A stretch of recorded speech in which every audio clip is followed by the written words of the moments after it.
Que la gracia de nuestro Señor Jesucristo se derrame abundantemente sobre cada uno de ustedes, queridos hermanos, y sean bienvenidos a su programa El Evangelio a tu alcance.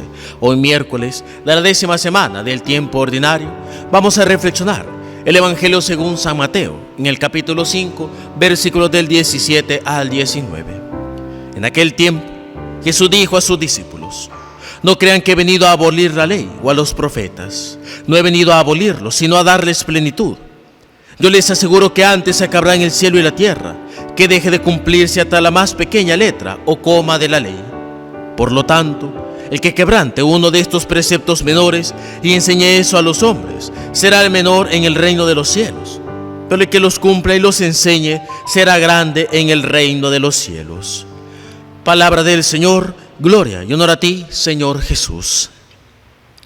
El Evangelio de este día, nos encontramos ante una de las grandes preguntas que en las primeras comunidades causó tal vez no un gran problema, pero sí puso a pensar a muchos, y es: ¿qué papel juega la ley de Moisés, la antigua ley de Dios, el Antiguo Testamento en la iglesia cristiana, en el nuevo pueblo de Israel?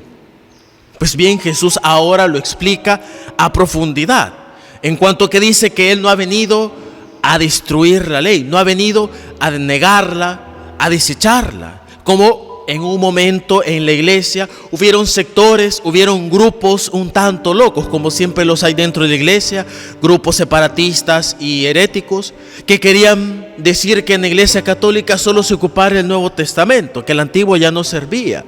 Pero la iglesia se mantuvo firme porque sabía que el Antiguo Testamento era palabra de Dios, era palabra inspirada por el mismo Dios y por tanto no se podía desechar así por así. Jesús ahora dice que Él no ha venido a abolir esa ley, sino a darle plenitud. Por eso muchos estudiosos dicen que es necesario el Antiguo Testamento. ¿Por qué? Porque es ahí en donde encontramos nosotros cómo Dios va desarrollando su plan de salvación, que encuentra su plenitud en Jesucristo en el Nuevo Testamento. Bien dice una famosa frase: en el Antiguo se encuentra escondido el Nuevo Testamento, y en el Nuevo el Antiguo encuentra su plenitud de desarrollo. Y eso es así, hermanos.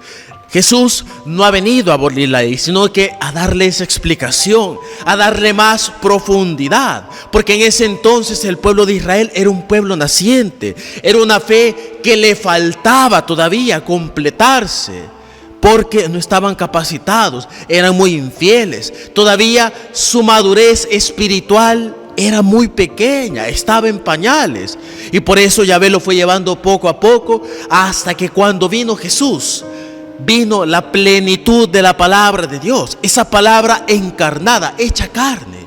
Y a través de la predicación de Jesús, la palabra que estaba contenida en el Antiguo Testamento encontró su expresión máxima, encontró su desarrollo total. Y por eso, queridos hermanos, es que nosotros no podemos desechar el Antiguo Testamento. No podemos ser nosotros clasicistas y decir: no, para mí solo vale el Evangelio y ya estuvo.